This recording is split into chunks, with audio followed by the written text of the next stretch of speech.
Hello and welcome to Fast Talk, your source for the science of endurance performance. I'm your host, Rob Pickles, here with Trevor Connor and Dr. Stacy Sims. For decades, exercise science research has focused on male physiology. As a result, many well-established recommendations have not only been less than optimal for female athletes, but in many cases have actually been counterproductive. Leading the charge and calling specifically for research on female athletes is Dr. Stacy Sims. She's made it her goal to help female athletes optimize their performance. Today, Dr. Sims talked with us about her recommendations for athletes through the various stages of life, from addressing the menstruation cycle in athletes' teens and 20s, to the impact of pregnancy on training and racing, and finally to perimenopause and menopause for athletes in their 40s and 50s. The recommendations provided by Dr. Sims will help any athlete addressing these questions, but are just as important for coaches who can't simply ignore these considerations anymore. Joining Dr. Sims, we have a host of experienced coaches and athletes, including multi-time world champion cyclist Rebecca Rush, Coach Daniel Matheny, author and yoga specialist Sage Roundtree, and finally, top cyclist Kristen Ligon. So, get ready to learn, because this is a fascinating episode. Now, let's make you fast.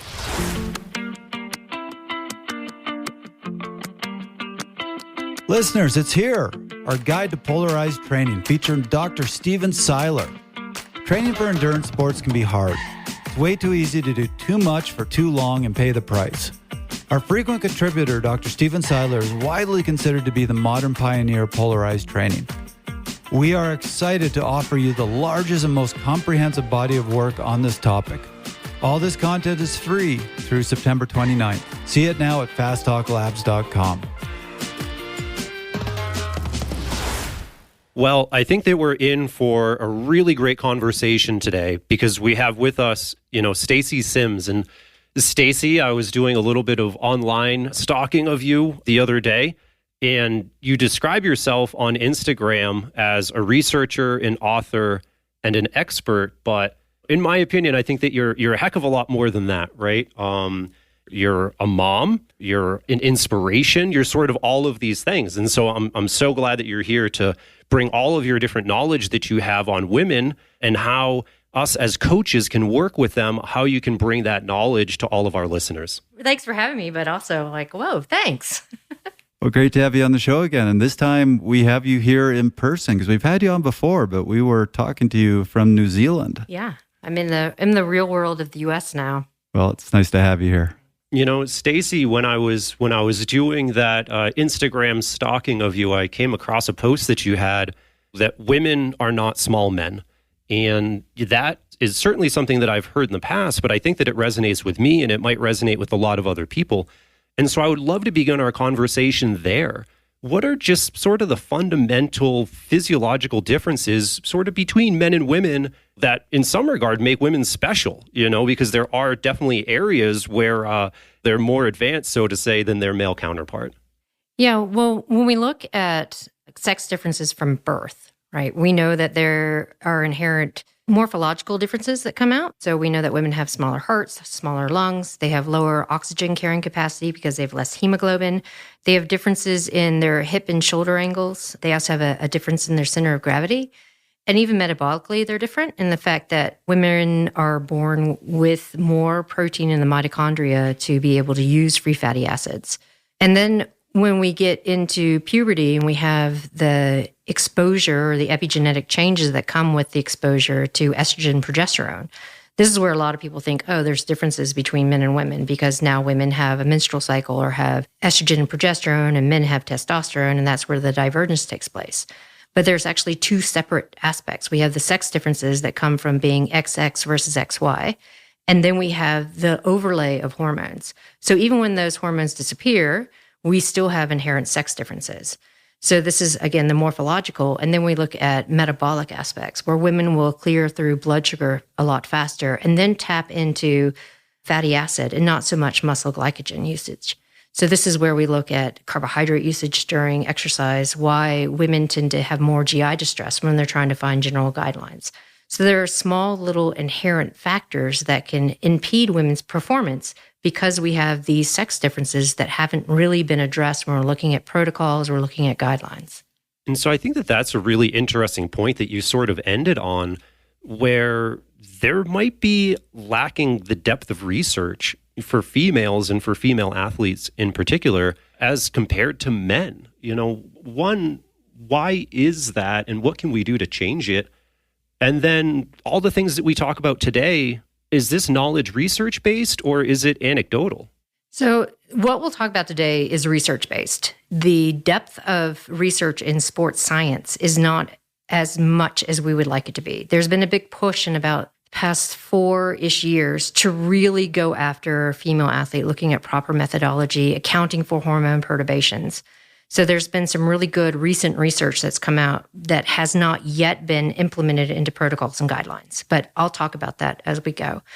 When we look at why this happens, we have to look at the cultural aspects of what it means to be a woman versus a man in our culture. So if you're looking all the way back to like the early religious days where women were told they couldn't be in the community when they had their period or they had to go hide, and that women were taken from the rib of Adam. So there's all these discrepancies that come through the cultural and historical ideas of what it means to be a woman. Then we get to more modern times, and there wasn't until after World War II when women were entering the workforce that now they're like, okay, we can be a force. But in the same breath of that, we have someone like JFK who is saying, we want women to contribute to society, yet we don't want them to be taken away from their primary responsibility, which is in the home. So although he was trying to push women out into the workforce, there was still this backlash that women were not equal to men. Then when you take it into the sporting concept, when you think about what it means to be successful in sport, you attribute a lot of the male qualities of aggression, of power, of speed, of strength, but no fallibilities. So when a woman comes into the sporting world or comes into the research world that is still male-oriented, and we have the male lens of research, they can't show fallibility. So this is where menstrual cycle is not accounted for. Hormone perturbations are not accounted for. There is language misuse around the recruitment of women where it's very masculinized and a little bit off-putting for women to participate. So they feel like they shouldn't participate because they won't contribute enough. Or their data is just washed out with men, where their data is a little bit of an anomaly, so that gets thrown out, or it just gets incorporated when they're in a low hormone phase, the same as men. So you're not really teasing out sex differences. You're not really teasing out what happens to a woman when she has an elevation in estrogen, progesterone. Rebecca Rush is one of the top cyclists around, and she's as tough as they come, having completed the Iditarod on a bike. Yet even she has felt the impact of the masculinization of sports. Here's what she did to help women feel welcome. Well, I did launch early in my cycling career. I launched what I called the SRAM Gold Rush Tour. And this launched off of one of my first years at Sea Otter as a pro athlete with SRAM as a sponsor. I was too intimidated to go into the SRAM booth and ask them for some maintenance on my bike because I didn't really understand everything about my bike. And I was kind of, I was too intimidated to go in. There was a huge line of guys, all male mechanics.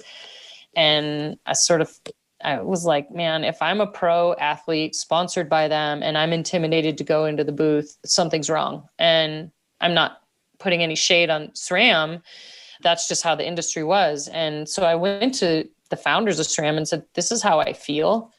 And they just basically said, well, what do you want to do about it? And I said, I don't know. We need to make it less intimidating for women. And so that's where they actually got behind me and funded and let me design what I did for 8 years was the SRAM Gold Rush Tour. And it was just a series of free rides, education. And it started at Sea Otter where we'd have a ladies lounge and women could just come in and ask questions of all the pros and talk to us and go on a bike ride. And that was, the first foray into just opening the door. Women just weren't having a place to gather. And now, many years later, you see women's groups all over the place, which is awesome. And what happened in those gatherings, I went around the country and just basically did a bunch of free clinics, SRAM Gold Rush Tour. And what happened is these women be like, I wish there was something like that in my town. I wish, can you come to Albuquerque? And I'd be like, well, I can't come to Albuquerque, but you should start something.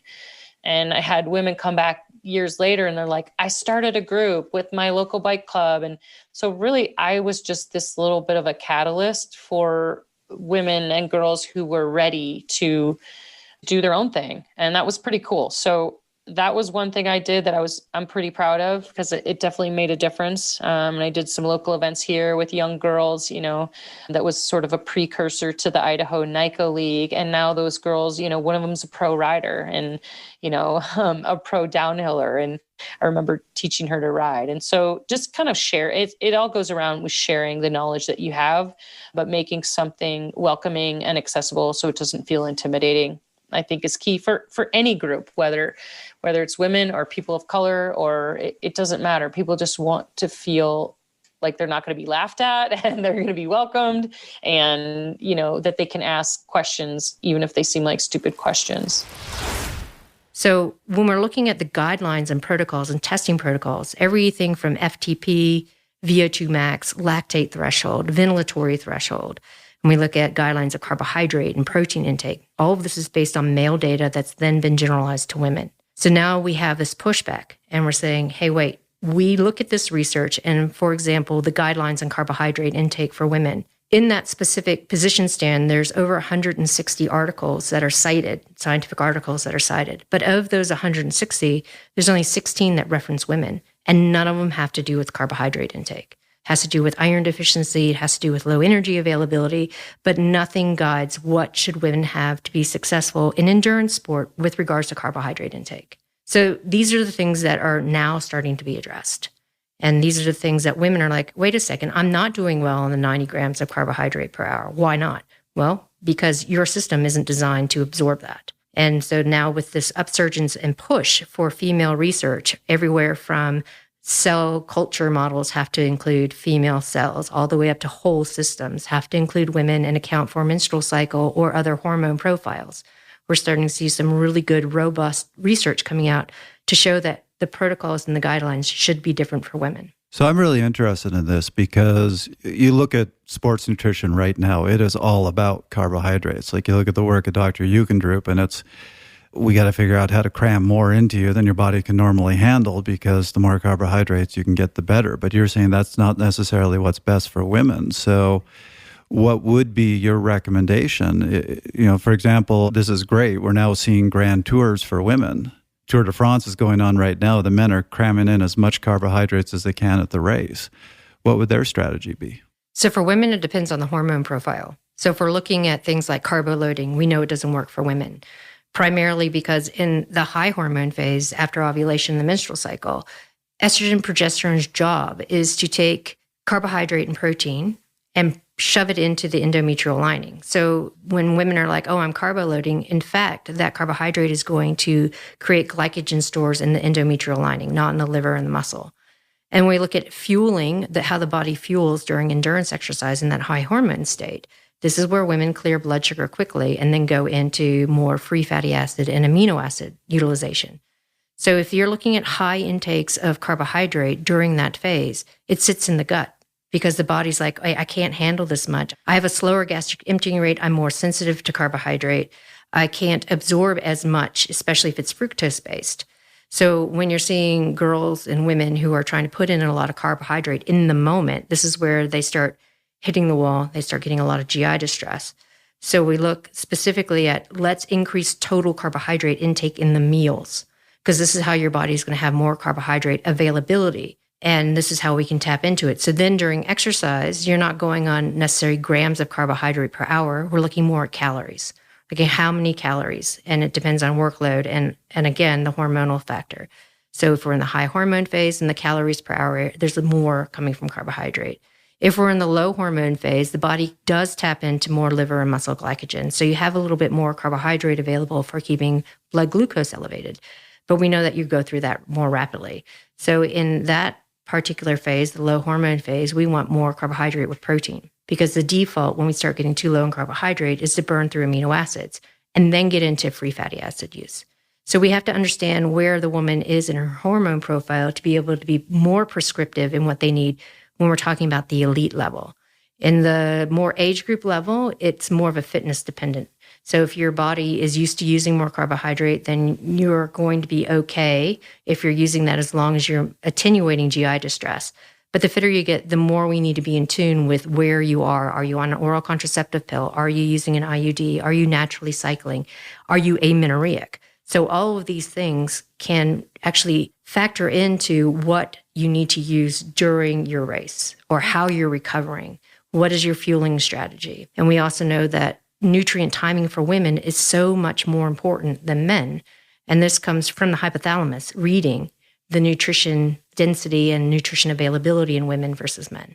Stacy, I would love to keep going along that age group thread that you started to bring out there and work through different stages of life and sort of the various considerations that coaches, both male or female, should have while they're working with female athletes. So we started off a little bit with this elite sort of cyclist, and to me, that brings to mind maybe more of a younger age group. So when a female athlete is in her 20s, what major considerations do we have for that athlete to make sure that, say, menstrual cycle health is good, contraceptive use, other factors, things like that? What are we thinking about? Yeah, so if I layer it, if we look at someone who's in their 20s to 30s, and we call that the reproductive or the premenopausal years, the biggest thing that women don't do is they don't eat enough because they're following trendy diets or they're so stressed they forget to eat and they fall into low energy availability. And that's been coming out a lot in the news with a lot of athletes this particular Olympic cycle who couldn't hold on for that last year because of the 5-year instead of the 4-year. And when we look at low energy availability, it is the fact that they're not timing their food appropriately around training and racing, or they're purposely trying to lose weight. So I'll work with elite athletes and they're like, on my recovery day, I'm having 1,100 or 1,200 calories a day. And that's not even enough to subsist lying on the couch watching Netflix, let alone recover, right? So the big rock there is really making sure that people are eating enough to support their training. And the other thing is in their early 20s, the body's still growing and developing depending on what's happened in their teens. So there's still an increase in the amount of nutrition they need. And if we are taking care of those baseline needs, then we don't have an interference in endocrine health. But when we're in a low energy state, we start to see missteps in the menstrual cycle. So the reason why the menstrual cycle is so important to have and to track is you can start seeing when there is a misstep of energy intake in the bleed pattern. So initially people are like, oh, I lost my period and I haven't had it for 3 years. And then they're clinically diagnosed with amenorrhea and falling into relative energy deficiency in sport. But you can back it up earlier. So if you're looking at a woman who's naturally cycling and her cycle length might be anywhere from 25 to 40 days, that length might stay. But instead of bleeding for 7 days, now all of a sudden she's spotting and bleeding for maybe 3 or 4 days, and it starts dropping off even more. So that's the first sign that there's too much stress. There's not enough nutrition to support what she's doing from a health standpoint. And then the hypothalamus is stepping in and going, wait a second, we don't have enough nutrition coming in, so we need to downregulate everything. We need to conserve thyroid. So I'm downregulating thyroid function. I'm downregulating resting metabolic rate. I'm increasing fat stores. I'm decreasing energy expenditure from resting muscle. So there are all these nuances that start to downregulate. So we'll see this in women who kind of flatline in their performance. They might start putting on some belly fat. And unfortunately, the automatic response for that is, I'm going to eat less and train more. So when we're talking to coaches, it's really important to understand that women shouldn't be doing fasted training. They do better in a fed state. Again, it has to do with the hypothalamus having 2 areas instead of 1, 2 areas for women of kisspeptin neurons instead of 1 for men. And the fact that when we eat before we train, we are encouraging the body to maintain lean mass as well as recover. But if we go in as a fasted state and trying to do metabolic flexibility or increase fatty acid use, women are already there. So it becomes a very big stress on the body, and we have this backlash. So for those reproductive years, that's the big rock. There's so many women who don't eat enough, and they don't eat in and around their training. And we aren't algorithms. So it's not like you have to eat the same amount every day. It fluctuates because you might race really hard on Saturday. You're not that hungry on Sunday and it's kind of a recovery day. And then Monday comes and you're ravenous, but you're like, wait, I didn't do a big training day.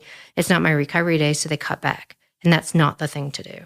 So I remember when I was back up in Canada training at the center, several of the women that were there who were racing professionally, racing at the top level, it was just assumed that they would have amenorrhea. They just kind of went, yeah, of course I'm going to lose my period. Yeah. I'm getting the sense that you don't think that's the way they should be thinking. Not at all. And again, that comes back to the cultural idea that you don't talk about your menstrual cycle. And if you don't have it, then you're exhibiting the fact that you're, quote, not fallible. So that you are exhibiting more of the masculine qualities. But from a health standpoint, which then comes into a performance standpoint, you're right on the edge of breaking.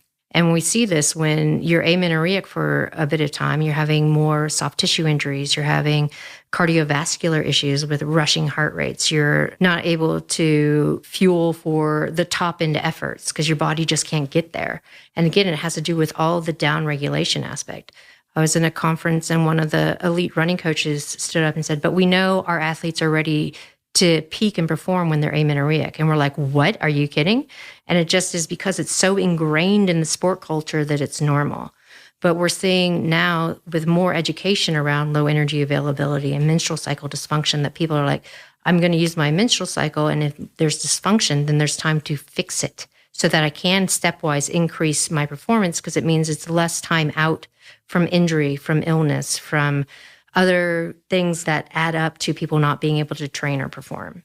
So you brought up that timing is much more important for women than for men. So what would be, if we had a woman in her 20s or 30s, what would be your suggestions for timing of food, of fueling?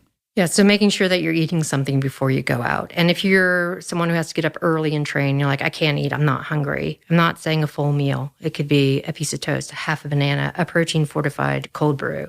So something to bring blood sugar up. And then you have your real meal within 30 to 45 minutes. Because we know women return to baseline blood glucose levels within an hour, where men have 3 to 18 hours. So within that hour, there's a lot of things that we need to do to ensure recovery and repair. Because if you don't, you stay in a catabolic state or a breakdown state. And the first thing to go is lean mass. So if you're looking to maintain power and speed, you need to make sure that you're eating within that 30 or 45 minute point. And it's protein with carbohydrate. So if we're looking at why protein is a priority, because we need amino acids circulating, having a higher level of amino acids circulating in the female body for many of the feedback mechanisms for muscle protein synthesis and for equating metabolic equivalency. So bringing your metabolism back down to baseline without signal to put on body fat. So we look at that 2-to-1 ratio of carbohydrate to protein and making sure that the protein is high quality. It doesn't matter if it's plant-based, doesn't matter if it's animal-based, just making sure you have really good high quality leucine with essential amino acids around it. And if you're taking care of that timing window and you're someone who's like, I still need to budge body composition, I need to lose a bit of weight still, you can afford then to take away slight amount of calories in the afternoon, preferably in the evening away from bed, because you've taken care of the stress in the moment of exercise and training. So your body's like, there's still adequate nutrition coming in, so I can adapt to this. I can keep metabolism up. I can have endocrine function. And then when you have that slight calorie deficit in the evening, preferably before bed, you end up in a better sleep pattern. So there's ways of manipulating diet and composition without actually impacting negatively on the body, the endocrine system, and performance. So it's tightening up and saying, hey, I'm very stressed from exercise because exercise is a stress itself. It is a fasted state. So I need to fuel for what I'm doing so the body knows that I don't need to stay in the stress state. It can actually overcome that stress. And that's how we get fitter. So that's really interesting because I actually just had a conversation yesterday with a gentleman on our forum talking about that window, that 1 hour window after exercise. And he was asking how critical it is. And the fact that there's a lot of research saying, yeah, if you have an event later that day, it's critical, but 24 hours later, it doesn't make a difference. But you're saying that's not the case with women, that hour afterwards is really important to prevent going into a catabolic state. Yes, exactly. And it's holding that catabolic state after training that your body will perceive as low energy availability, even if you're eating adequate calories. Because women tend to bookend calories, so they'll eat something in the morning, they might do the noon ride, and then they might have a snack, and then they have a lot for dinner. So they're booking their calories at either end of the day.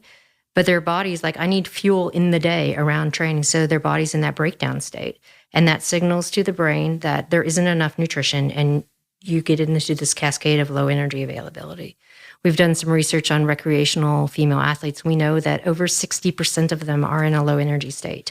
And it's not necessarily intentional. It's the mistiming of food. So their body is in this low energy state and doesn't adapt well. So it's not changing the amount of calories they're eating for the day. It's just timing. Timing, exactly. Right?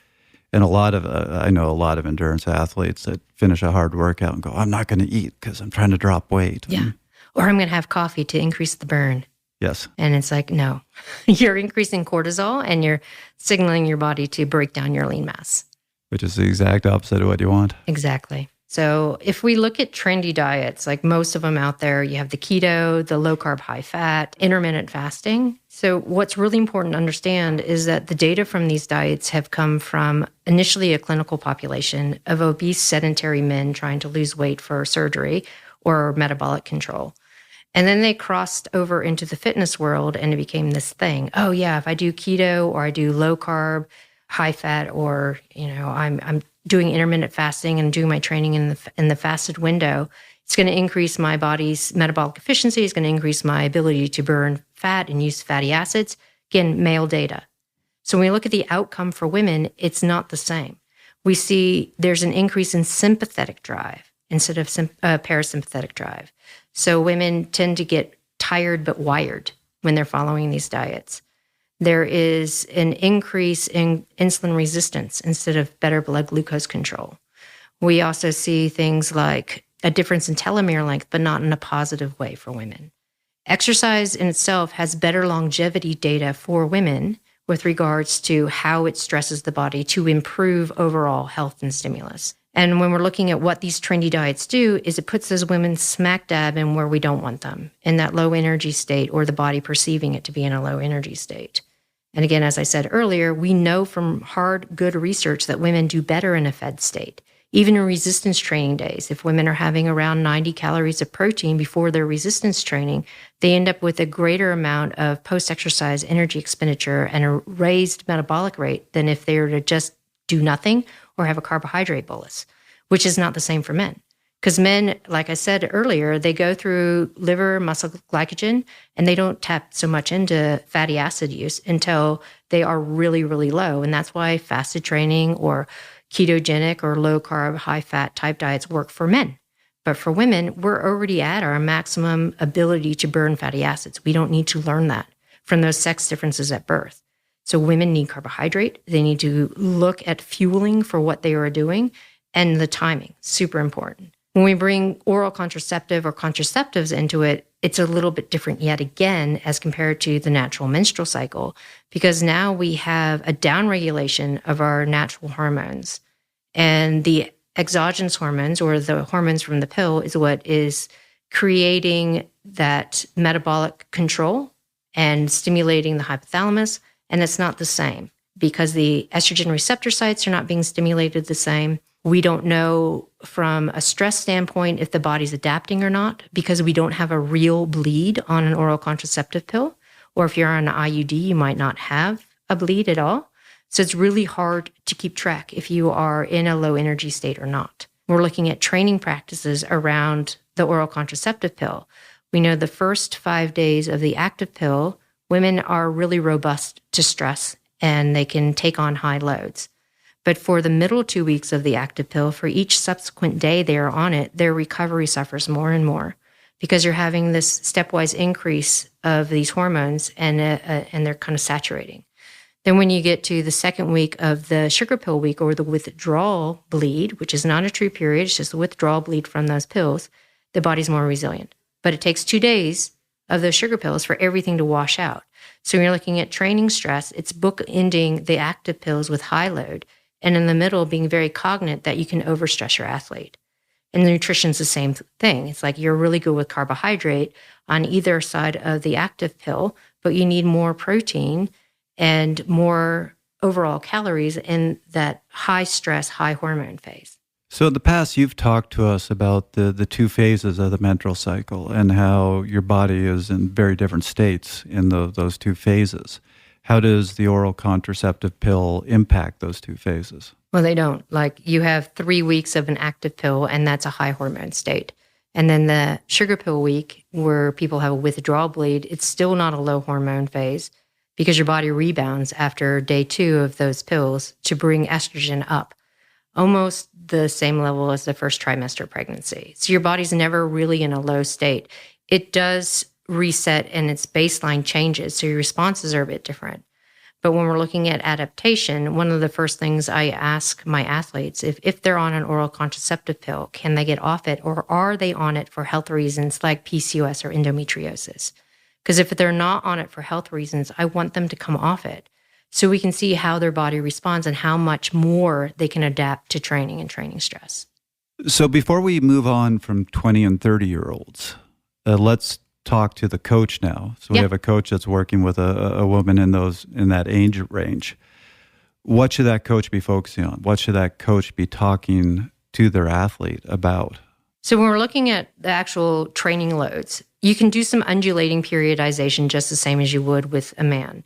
But the big rock for the coach to be able to talk to their athlete about in these reproductive years is menstrual cycle status.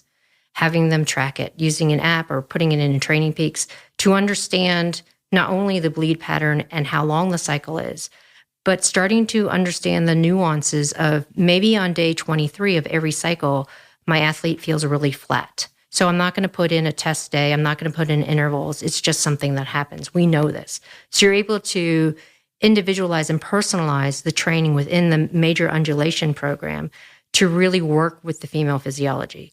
The one thing I want everyone to know is there is a difference between training and performance. So there is no actual difference between menstrual cycle phase and performance. You can go and nail your PR, your best race on any day of the menstrual cycle. Because again, it's the psychological that supersedes the physiological and the training that gets you there. But when we're looking at training, we can use the perturbations of those hormones to our advantage, knowing that the body's really resilient to stress in the low hormone phase. And then in the high hormone phase, it's a bit more steady state. And then about the 5 days before the period starts, we have a really low resilience to stress. We see it in changes in the immune system, in motivation, neurotransmitters. So if you're understanding that general pattern, and then you can see where your athlete does really well in training days and see that patterning, you can really hone in on those ergogenic aspects of the menstrual cycle. If your athlete is on an IUD, you can still do the same thing, because after 6 months of insertion of using a progestin like the Mirena, your athlete will start to ovulate again. So you can use basal body temperature to dial in those phases. But again, when you're on the oral contraceptive pill, it's completely different. You can still have them tracked, so you can see mood, but it's not as cyclical or as obvious a patterning because of the way the perturbations of the OC works with regards to daily pulse and how the woman responds to recovery. Because for each week that she's on the pill, you get worse and worse in your recovery. So it's something to understand that the OC is a different type of cycle than naturally cycling. And for you to understand how that is with your athlete, then you can start really dialing in things to improve the hard days and really allow them to recover on the days their body's like, I need to recover. It is important for coaches, particularly male coaches, to understand the unique needs of their female athletes. Let's hear from experienced coach Daniel Metheny and what he's made sure to focus on. I have coached women, both junior and I guess masters or senior women. And in the past, I didn't approach them that much differently, besides trying to at least be aware of their cycles and be cognizant of that. I can't say that I've put in the valid amount of background research to understand it, even though, listening to Stacy Sims, and I have her, Roar book behind me and a plethora of notes from the continuing education that I've been to, that I tried to apply basically to know when to apply intensity, when it's better to go low intensity based on their cycles. But can't say I have an exact model that I use for that. And it's hard because of the juniors. That's not one thing that's easy to talk to with juniors, and kind of gets into this like awkward area, even though that's what coaches have to do, is try to like dig in and say, it's okay to discuss this because it's important for your progression. But typically that's been my approach, is want to learn more about it and be better. I don't currently coach a lot of women, and usually it's through a club platform to where I try to give if-then scenarios. If you're feeling this way, don't disregard it and do the other, like resort to an aerobic ride versus intensity, or listen to your body a little bit more. So, and that's been my coaching mentality, is try to give people the tools to not need to maybe on call, basically, like, because coaches don't get paid enough like doctors do to be that way. So I try to give them the tools to where they can understand and make those real-time calls. And the same thing with women, of like, you can't just blow your cycles to to the back and say, I'm going to train this hard, irrelevant. There's certain times you need to be cognizant of what's going on inside because your hormones are changing. Hi, listeners. It's Dee Dee Berry and Julie Young, and we've been hard at work creating a new podcast featuring content for female endurance athletes and coaches of female endurance athletes. We're thrilled to announce an upcoming series from Fast Talk Femme podcast. Listen for our first episodes coming this fall. Join the Fast Talk Labs newsletter for more information.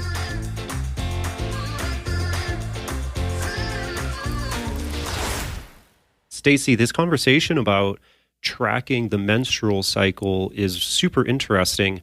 And part of this question, or the wording of it, is there an app for that? How do we as an outside third party have a sense of what's going on to track not just one, but maybe multiple athletes on a roster? Yeah. So full disclosure, I've been involved in Wild AI since it really hit the market. And the reason for that is it uses artificial intelligence, and the algorithms are written for women in a female environment. Where if you're looking at something like Garmin or Oura Ring, even Whoop, all those algorithms are based on male vision and male idea of what it is to be in a female environment. And they don't use artificial intelligence to learn the woman's cycle and to be able to feed back information specific to her about the days of her cycle. If you're looking at using Wild AI, they have a coaching app too. So you can have all your athletes on the same platform, and they're logging into their phone and keeping track. And then it comes up on your coaching dashboard. And it also integrates with so many of the other wearables. So you can have heart rate variability pulled in, you can have sleep data pulled in, so you get a complete picture of the metrics. This also eliminates sometimes that tedious conversation or uncomfortable conversation about menstrual cycle status. Fitter Woman is another one as well, where they have a really good coaching platform where the coaches can log in and see where their athletes are, who's in what phase, and be able to understand what's going on with their athletes. For the listeners, I just want you to know that was not me putting out an opportunity for Stacy to plug her involvement with Wild AI. I honestly didn't know she was involved with that. Just a recognition that something like that seems really important for working with female athletes. Yeah, which is why I put the disclosure. No, but it's an important thing because I've worked with a lot of women, and some women, absolutely no embarrassment. When we're on the phone, they're telling me exactly where they're at and what's going on. Others don't want to discuss it, but might be willing to put in an app where as a coach, you can see where they're at in their cycle and what's going on. Yeah, and I know that there is hesitancy now in the current political environment about using menstrual cycle tracking apps. But Fitter Woman and Wild are European-based companies. And so there is no legal hold from the U.S. over there. And they all are very anonymous, and you can put in an anonymous note. So all of your data is just you on your phone, and you can delete it at any point. So they are very aware of the political environment. And I wanted to share that because of all of the conversations around it that have been coming out. So something I've always wanted to ask you about, because I was having a conversation with Melanie McQuaid right before we had her on the show. And I'm guessing you two probably raced each other a little bit at some point, didn't you? Yeah. So we actually had this whole conversation, and forgive me, Melanie, for bringing this up without talking to you beforehand, but you did say you wanted to have this conversation at some point. She didn't like the idea of basing training around menstrual cycle because her comment was, my races are going to be when they're at, and I can't control that, so I need to learn how to train through the different phases. Yep. And that's what I mean. Like there's no difference between menstrual cycle phase for performance. So we're leveraging hormones for training.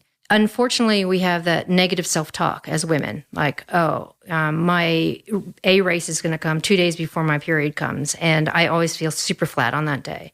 I get these kind of emails all the time. I'm like, well, what kind of flat? Because we know that we can put some protein in or some branched-chain amino acids in that helps with central nervous system fatigue and helps you fire. We can increase hydration. We can increase your daily carbohydrate intake leading up to the race. And all of these things will minimize and level the playing field with regards to how the hormones are treating you. And when you implement that and see, oh yeah, this takes away the flatness, it gives that positive reaffirmation that you can nail that race. There's so much negative talk around the menstrual cycle, and we see it ingrained in the culture of, ooh, it's that time of the month. and all of these negative jabs of, oh, when you're bleeding, you're a delicate flower. You shouldn't race on your period. When in actuality, that's when you should, because your body is so physiologically primed to take on stress.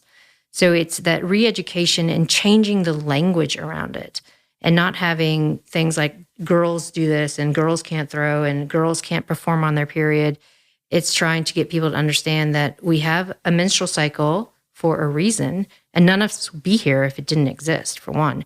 And two, we have the ability to be very resilient and do whatever we want. It's not a hindrance. It's just part of our physiology. Understanding how the hormones affect us is great, because then we can leverage them to our advantage. And also being aware of how they affect you from a mental standpoint gives you the opportunity to do something before you get to the race. So I've worked with many athletes who now have implemented that, and they're like, I'm not afraid to race on any day. Matter of fact, I want my period to come on race day because it's my superpower. So it's a lot of education around it and understanding that it's not negative. There's no negative point. It's cultural that we now perceive it as being negative, but we need to break that and be like, no, it gives us a really fantastic way of keeping track of women's health, as well as their adherence and their adaptation, and that they can actually go nail anything on any day. Stacy and Trevor, as female athletes get into their 30s, what considerations are we having here? I know a big one, that's when my wife was pregnant, and so maybe we can start there around pregnancy and working with female athletes in that regard. Yeah, for sure. So in my experience, when women start to hit their 30s and they're still racing, they also have the kind of in the back of their head, well, I'm in my 30s and I want to start having a family or think about having a family. And if they've had menstrual cycle irregularities or they've been on an oral contraceptive pill and they're really concerned, like, well, what if I'm not fertile? Because it tends to come up a lot in the endurance space.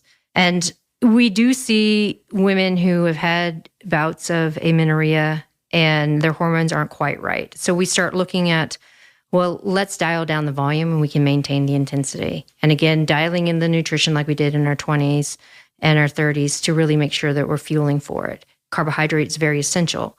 And when you start getting that, then you get your luteinizing hormone pulse and fertility comes back. So it's never an issue of not being fertile. It is an issue of how are we addressing it and how long has an issue been going, for the most part. Of course, there are exceptions, unfortunately. But when a woman becomes pregnant, there is so many, myths around being a pregnant athlete. You hear you shouldn't get your heart rate up 140. I mean, when I was pregnant, I was told I shouldn't be riding a bike because, what if I crash? I shouldn't run because I might shake the baby loose. Like all of those myths. And this is coming from physicians who should know better. Yep. When we start to look at the research that's coming out on fetal development and aspects of better DNA for better health outcomes, being really active and having times where the uterus is having restricted blood flow is actually super beneficial for the developing fetus because it creates a little bit of a stress environment so that the baby's learning how to deal with stress. And the cells learn about metabolic stress as well. So it's really good for the development aspect. And when you have a bit of hypoxia because of the blood flow diversion away from the central area to the working muscles, you enhance the vascular aspect of the placenta.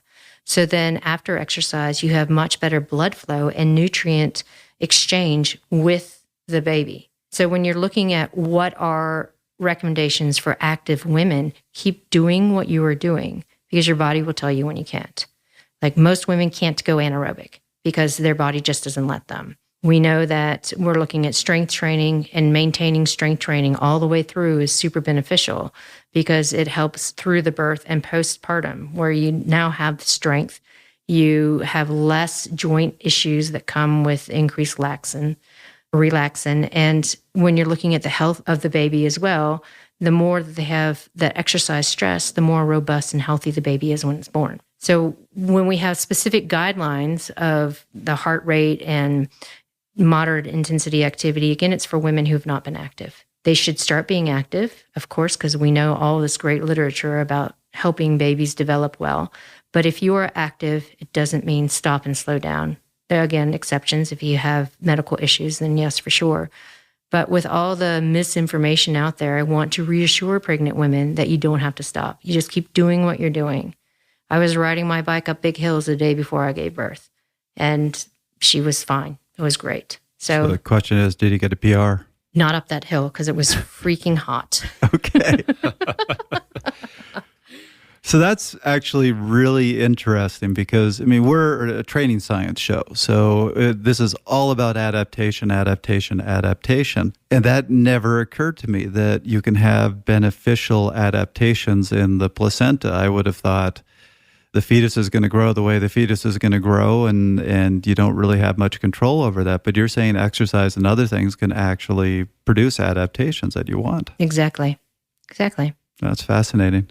Now, Stacy, there are physical changes that are happening throughout pregnancy for the female athlete. At the very least, some weight gain, maybe some postural changes. Are there considerations for activity, maybe just to avoid any musculoskeletal issues, or is it, for the most part, keep on trucking like you normally would? For cyclists looking at bike fit, you're going to have to change the bike fit because the hip and the sit bones are widening and your center of gravity is definitely off. So in order to be comfortable and not have soft tissue injuries, you do have to look at bike fit. More upright, you can look at some of the gravel bikes or some of the hybrids that are more upright. And you're not going to be racing when you're pregnant. Definitely not. I mean, you can in the early stages when you're not showing or you don't have all the changes. But once you are visibly pregnant, then I always go back to what my husband had said. He's like, I don't care if you feel like you can keep racing and your body says you can keep racing. One, you shouldn't be going anaerobic. And two, I don't want you to crash because that's the health of my baby. So just being conscious about that. That's not science. That's, anecdotal. Right. But so when we're looking at bike fit, it's definitely changing that. If we're looking at running, you can look at the different mechanics in running shoes. You might have to change running shoes because your stance is different. But otherwise, it's just keep going. Just keep on trucking. Keep on trucking. It's pretty good advice. Good recommendation. I mean, we've done bike fit episodes. We've talked about with Dr. Pruitt about keeping the knees healthy, and he talks about you should get refit every year because your body's constantly changing. Your body's going through a lot of changes when you're pregnant. So yeah, and that's one of the things that I think women don't realize after pregnancy, how much their mechanics have changed. Vaginal versus C-section, that definitely changes things as well. So it's super important. Like you might end up needing a wider seat, even though you never really thought about it. You're like, wait, I haven't changed that much, but your sit bones have. So it's important to get a bike fit after you can get back on your bike after birth. Now, Stacy, you mentioned that the body will really tell the female athlete maybe when they're doing too much or how much they can do, and that listening to that is important. Can we expect, though, because of the health of the fetus and everything the mother's body is doing to support that, are there adaptive or recovery changes for the female athlete when exercising? Do they need increased recovery, perhaps between workouts, or, again, really no different, maybe as long as they are addressing any low energy availability or issues thereof? Yeah, I mean, you have to have the eye that you're increasing total blood volume and your nutrient needs are increasing. So you have to maintain the hydration, like really stay on top of hydration because your body's like, I need more blood across the board, not only for the mom, but also for the developing baby. Nutrition is important, not eating for two, but it's like an extra 150 calories a day for the first trimester, extra 200 and some for the second trimester, and only 300 to 350 for the last. So it's not a massive amount, but it should come from good carbohydrate and protein. So having that eye of just increasing the small amounts. Women will be more fatigued. They might be nauseous. So really paying attention and being intuitive about what you can do and when you should slow down. And that's part of listening to like what your body's telling you can do.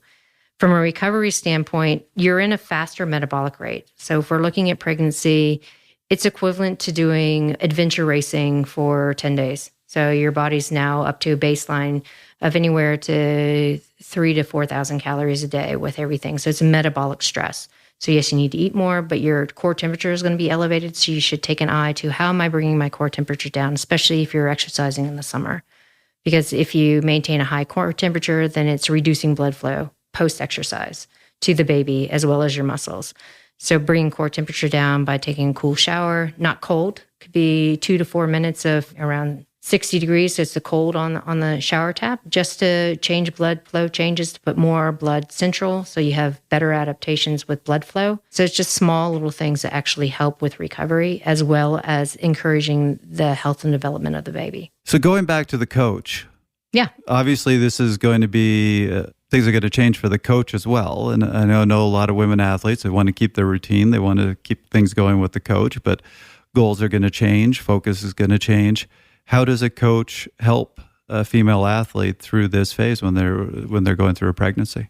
Initially, it's reducing the intensity, because the first 12 weeks, you might get hit with nausea and morning sickness, which is actually all-day sickness. And it's precarious with regards to if the pregnancy is going to be viable or not. So the first 12 weeks is being very cautious of intensity.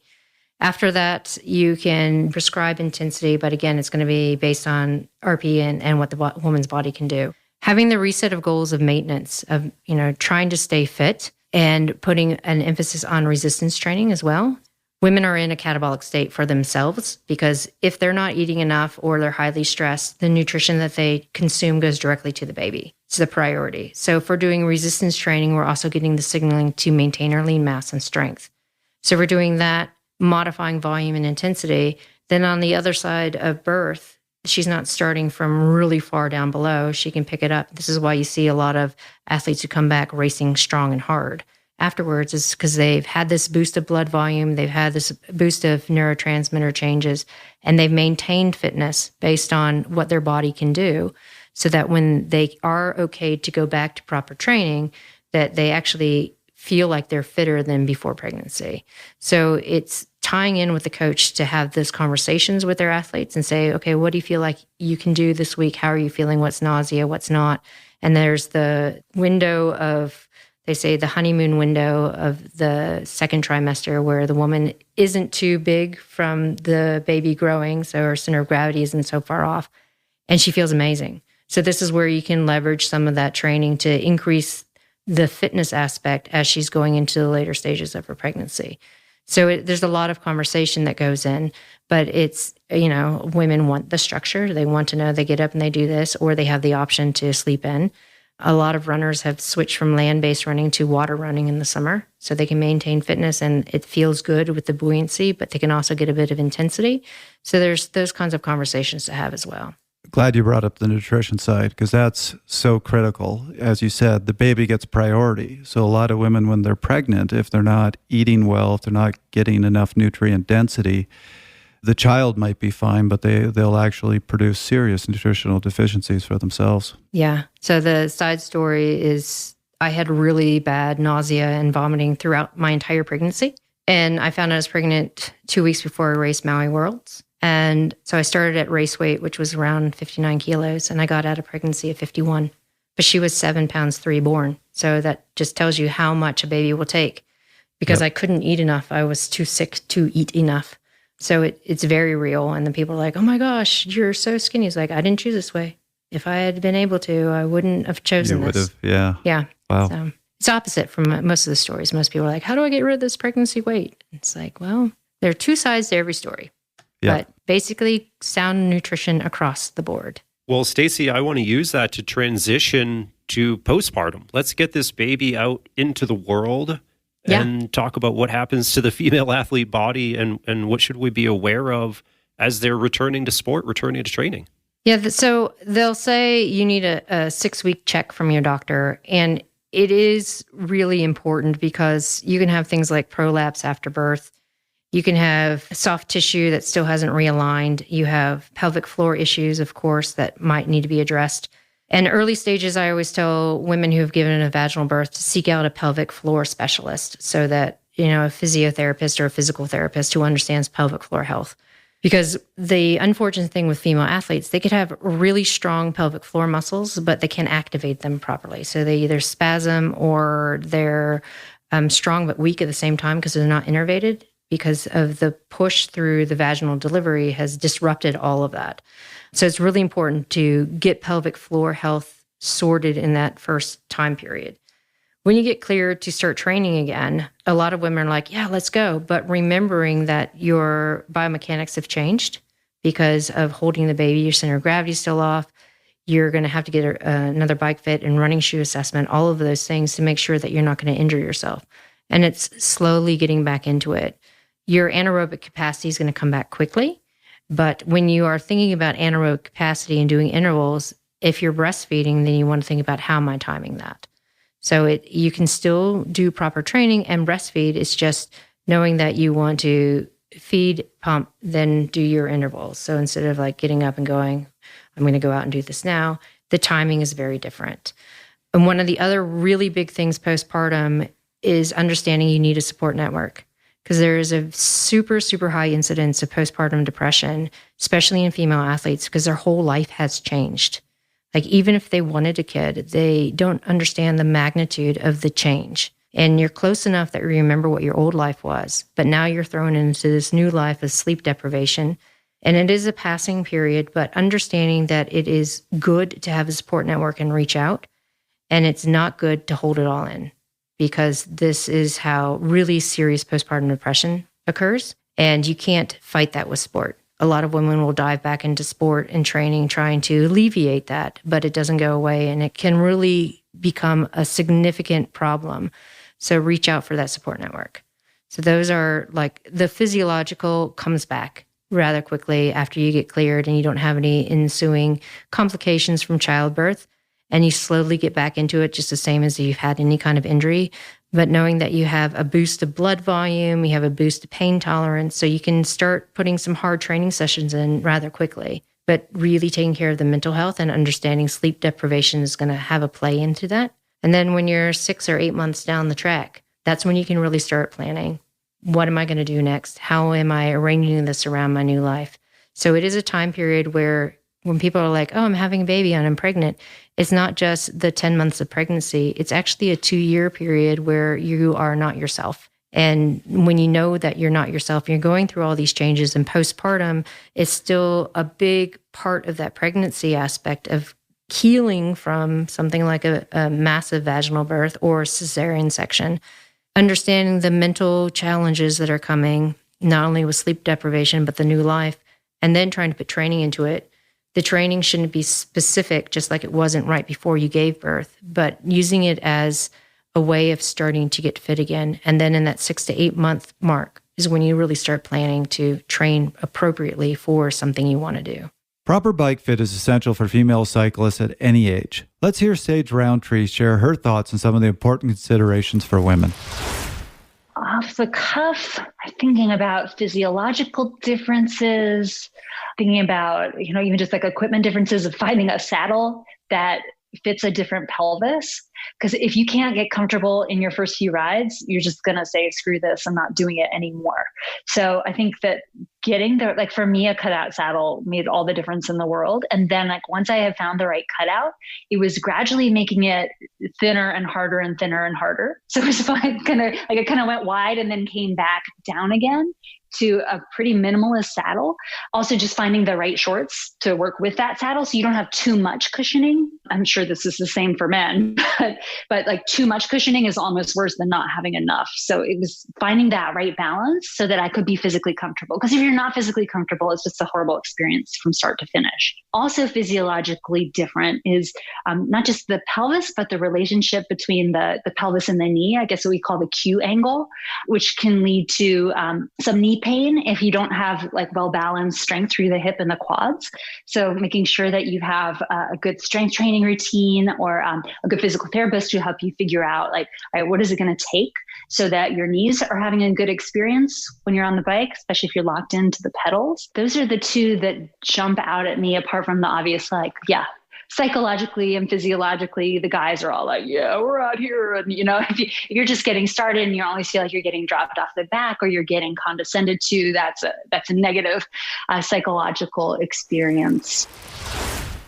So I think we need to move on to that next phase when women start getting into their 40s and 50s.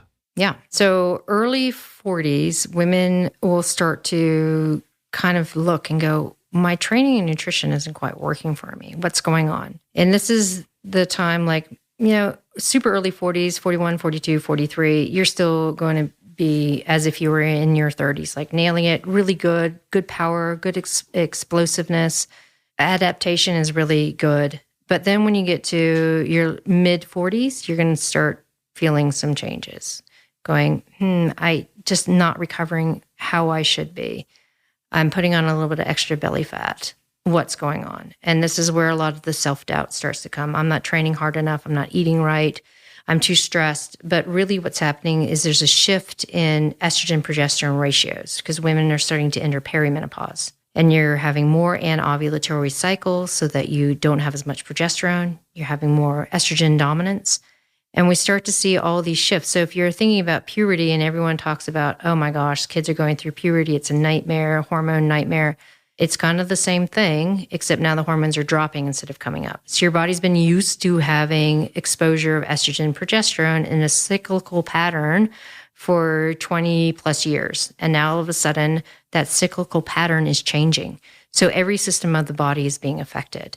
We know that estrogen is like men's testosterone for women. It directly stimulates the myosin part of the myosin-actin filaments. So when we start having a misstep in myosin integrity, we start having less of a strong muscle contraction and losing our power. We see that with estrogen and progesterone missteps, we have signaling to put on visceral body fat and more insulin resistance.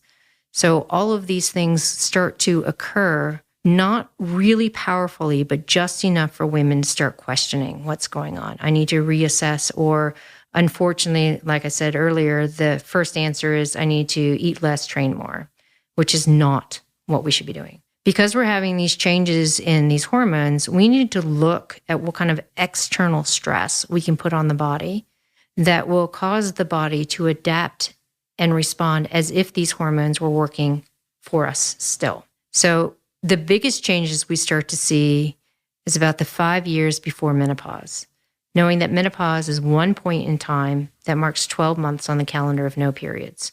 After that is postmenopause, and the time period before that is perimenopause. So if we're looking at what we should be doing to stress the body, to support it how these hormones used to, we have to look at the type of training that we're doing and the nutrition.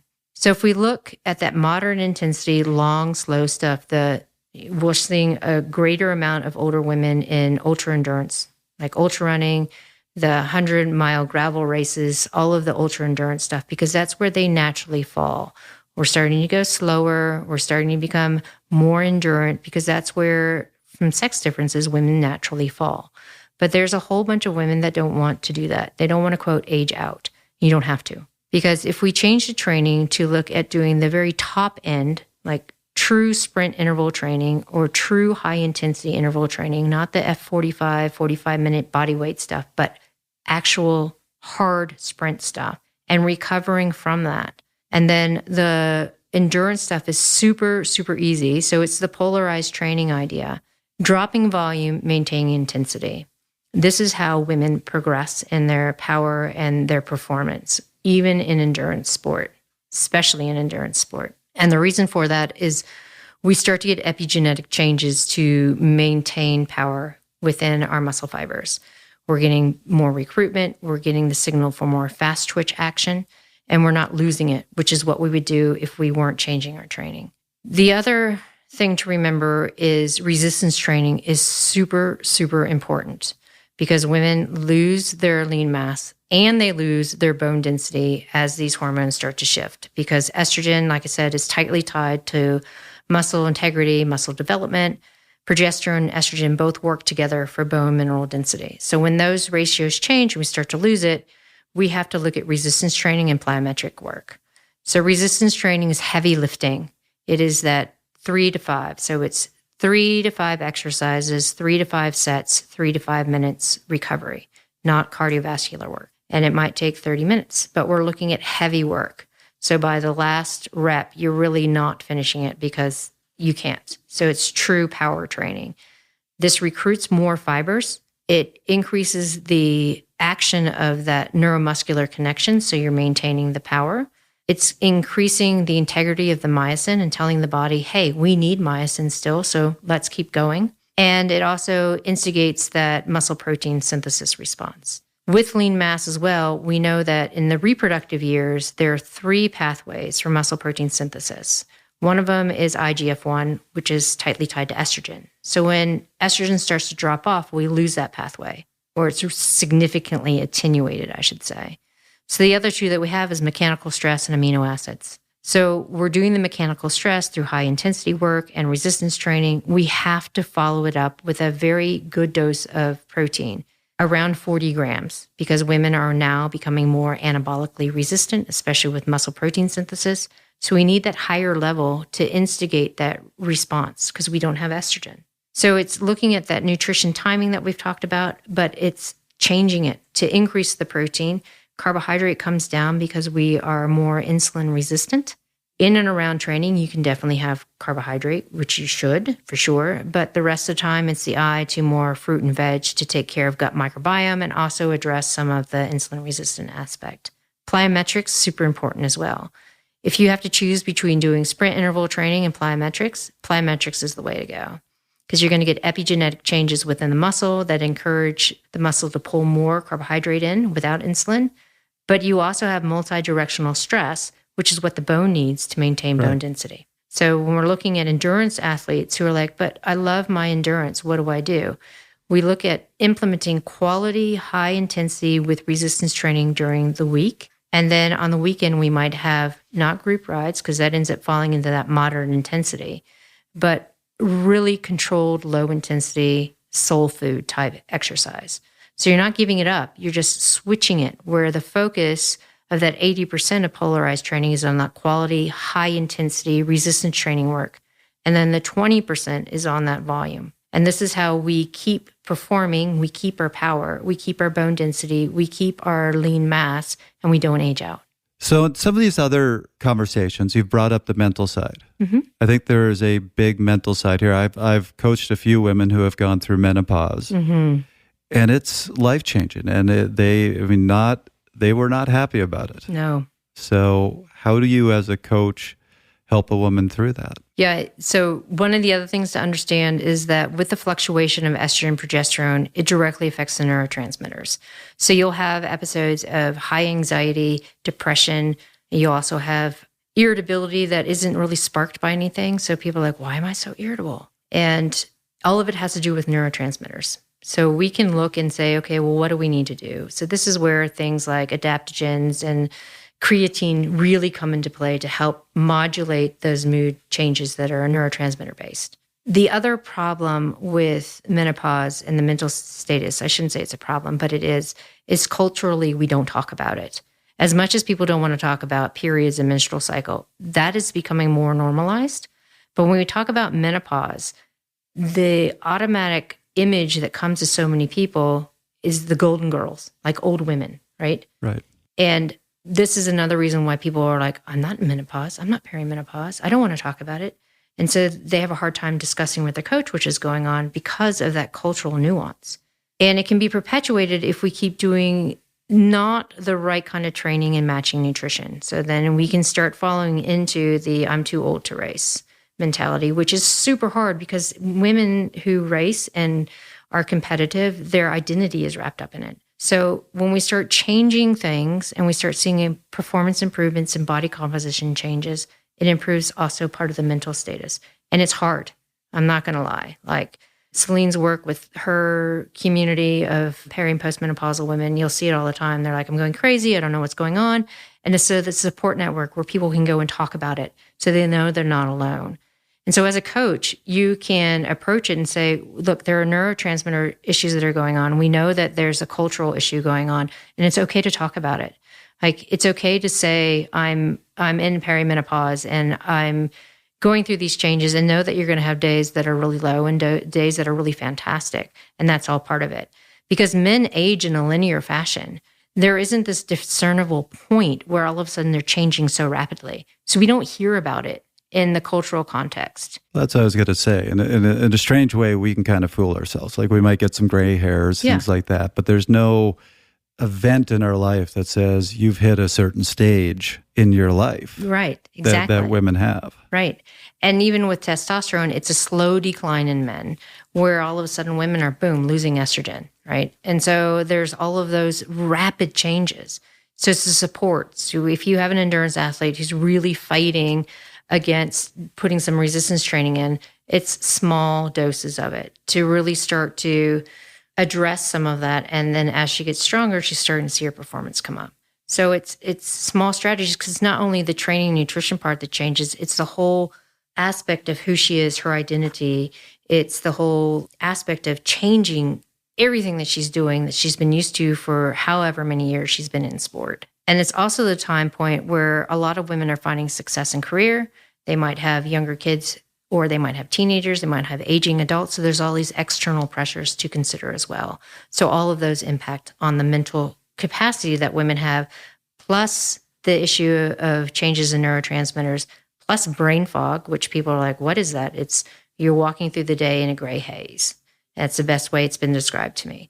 But you can do things with that, with adaptogens. Some women are using SSRIs because we know that that helps with vasomotor symptoms and brain fog. We have some women who turn to menopause hormone therapy, and that's fine, but understand that it's a therapy. It's not replacing your hormones, because as you're going through this, you're also losing estrogen receptors. They're becoming less sensitive. Some are more sensitive, some are less.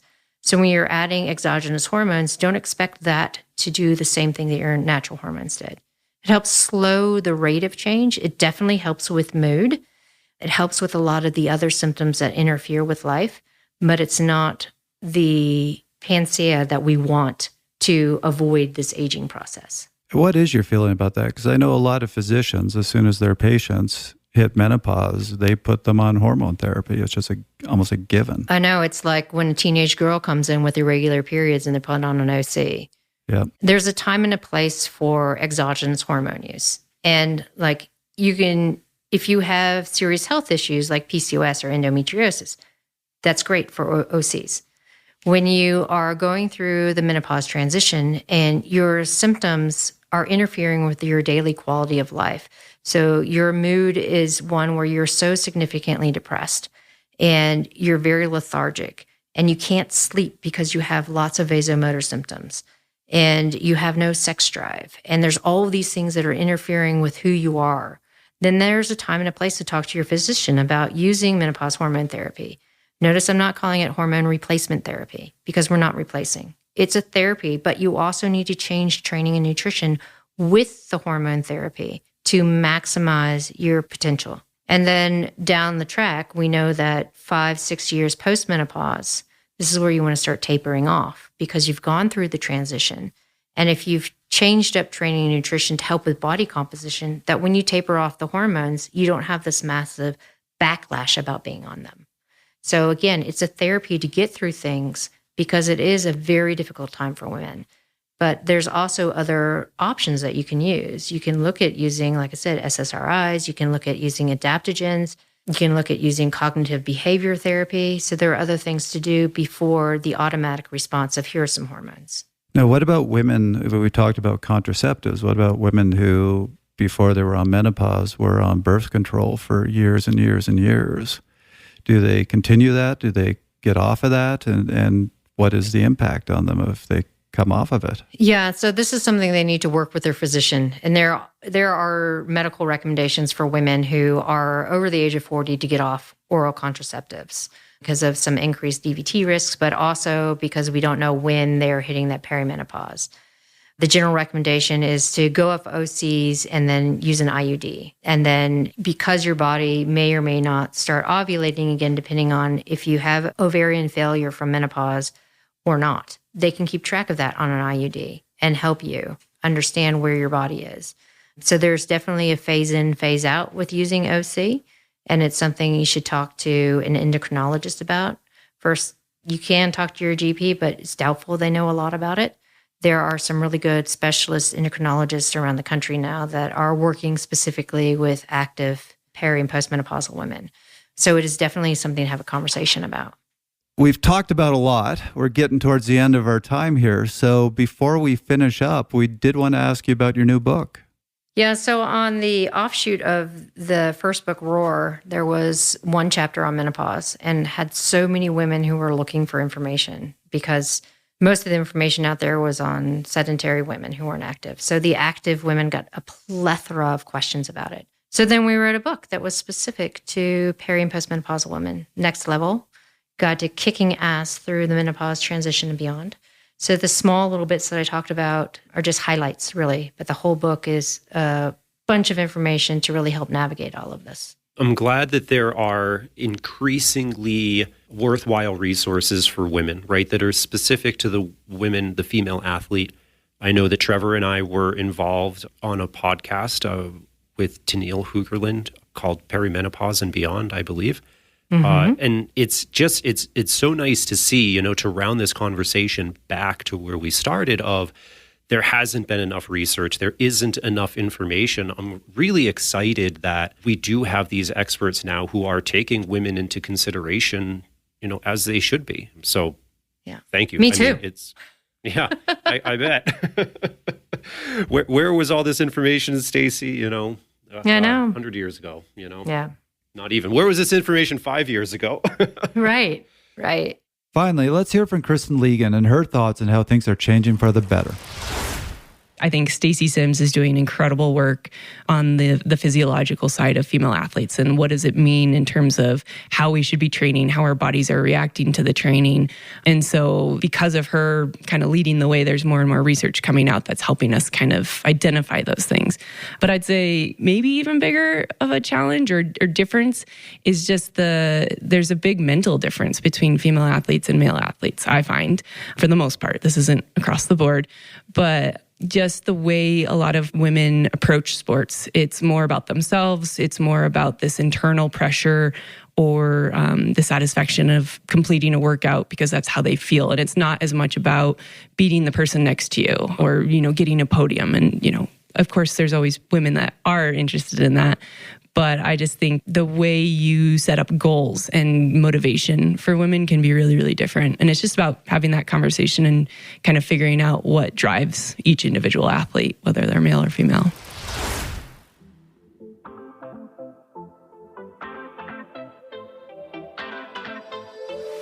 Listeners, we have an exciting announcement. We've lowered the price of membership by 75%. Now you can enjoy all the training science at Fast Talk Laboratories for just $60 a year. Join today at fasttalklabs.com/join.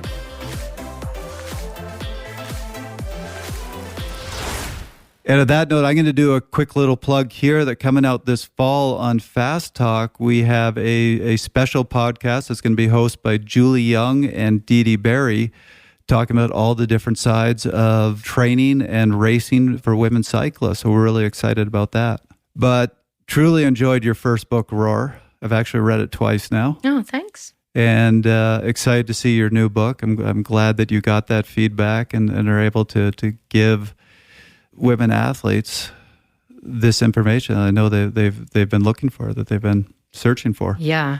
I was really nervous, as I was with Roar, of backlash because challenging the dogma. But it's just gone crazy. Like, people have been wanting this information, and the first week we hit the bestsellers list. And I was like, oh my gosh, wow. And just gotten lots of thank yous about it. So I'm excited to see what else comes out of it. That was another episode of Fast Talk. Subscribe to Fast Talk wherever you prefer to find your favorite podcast. Be sure to leave us a rating and a review. The thoughts and opinions expressed on Fast Talk are those of the individual. As always, we love your feedback. Join the conversation at forums.fasttalklabs.com to discuss each and every episode. Become a member of Fast Talk Labs at fasttalklabs.com/join to become a part of our education and coaching community. For Dr. Stacy Sims, Rebecca Rush, Daniel Matheny, Sage Roundtree, Kristen Legan, and Trevor Connor, I'm Rob Pickles. Thanks for listening.